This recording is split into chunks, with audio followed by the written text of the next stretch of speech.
Shalom, damai sejahtera Kristus menyertai kita semua. Marilah kita teduh sejenak untuk merasakan kehadiran Tuhan. Mari kita berdoa. Segala puji dan syukur kami hanya bagi-Mu ya Bapa yang kudus dan mulia. Dengan penuh kerendahan hati pada saat ini, kami akan bersama merenungkan firman-Mu yang penuh kuasa. Penuhilah hati dan pikiran kami dengan hikmat dan damai sejahtera-Mu. Urapilah kami melalui kuasa Roh Kudus, agar kami dapat memahami dan mengerti akan maksud dan kehendak-Mu melalui firman-Mu. Ampunilah dosa dan kesalahan kami menurut kasih setia-Mu. Di dalam nama Yesus kami berdoa. Amin. Firman Tuhan diambil dari kitab 1 Tesalonika pasal 4 ayat 9 dan 10. Tentang kasih persaudaraan tidak perlu dituliskan kepadamu, karena kamu sendiri telah belajar kasih mengasihi dari Allah.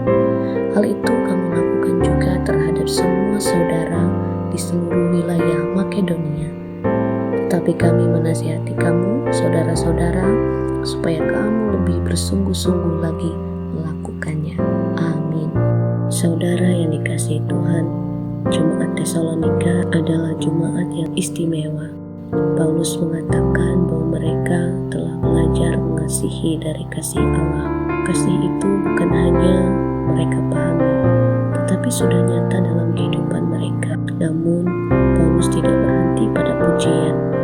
Ia berkata, "Kami menasihati kamu supaya kamu lebih bersungguh-sungguh lagi melakukannya." Mengapa? Karena kasih adalah sebuah perjalanan, sebuah proses yang terus bertumbuh, bukan hanya sebuah tujuan yang sekali dicapai lalu selesai. Kasih tidak cukup diwujudkan hanya pada saat-saat tertentu, tidak cukup dilakukan sesekali ketika ada kesempatan, dan tidak berhenti ketika kita merasa sudah berbuat baik.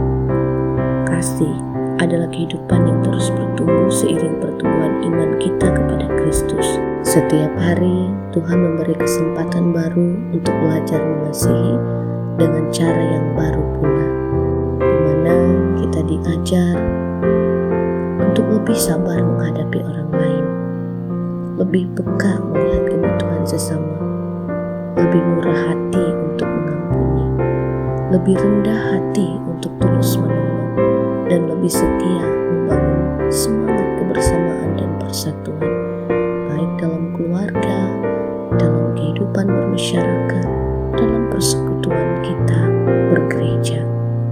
Selama kita masih hidup, selalu ada ruang untuk bertumbuh dalam kasih Kristus. Karena itu, marilah pada kita semua sebagai umat Tuhan, sebagai orang percaya, untuk tidak cepat berpuas diri dengan kasih yang telah kita lakukan. Yang Tuhan kehendaki adalah hati yang terus mau dibentuk. Semakin kita mengenal Kristus, semakin kasih-Nya mengubah cara kita mengasihi sesama. Karena kasih Kristus menggerakkan kita untuk mewujudkan keadilan dan kesejahteraan bagi sesama.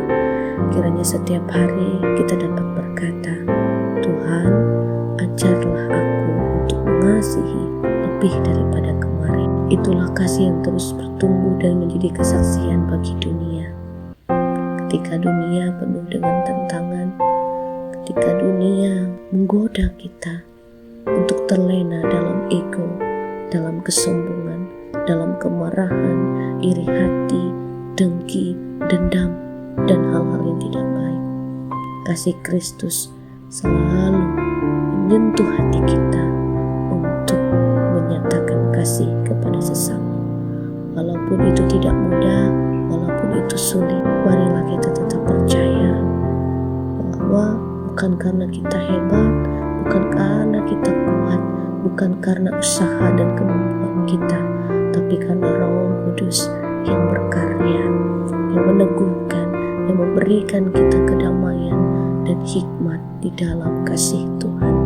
Tuhan memampukan kita, yang menolong, yang menyertai kita dalam janji dan kasih setia-Nya. Amin. Saudara, marilah kita berdoa. Ya Bapa yang penuh kasih, kami bersyukur atas kasih setia dan pemeliharaan-Mu dalam hidup kami. Kami bersyukur atas firman-Mu hari ini.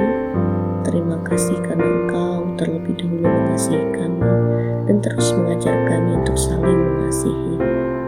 Tolonglah kami agar kasih itu tidak hanya berhenti dalam kata-kata atau sesekali saja kami lakukan, tetapi kasih akan terus bertumbuh dalam kehidupan kami setiap hari dan menjadi identitas diri kami sebagai murid Kristus.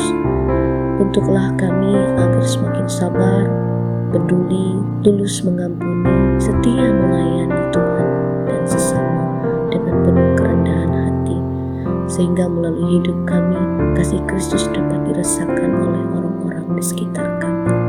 Sertailah kami Tuhan pada hari ini, sertailah dalam segala langkah juang kami, setiap peran, tugas dan tanggung jawab kami, biar semua ada dalam pimpinan dan penyertaan Tuhan. Berkatilah keluarga kami untuk selalu hidup dalam kasih setia, di dalam pengampunan, dalam pemeliharaan Tuhan. Berkatilah pekerjaan kami, pelayanan, dan hidup kami, tubuh, roh, dan jiwa raga kami di dalam pemeliharaan Tuhan. Kami percaya kasih-Mu tidak pernah berkesudahan dalam hidup kami. Ampunilah dosa dan kesalahan kami Tuhan, menurut kasih setia dan kehendak-Mu. Di dalam nama Tuhan Yesus Kristus kami berdoa dan bersyukur. Amin.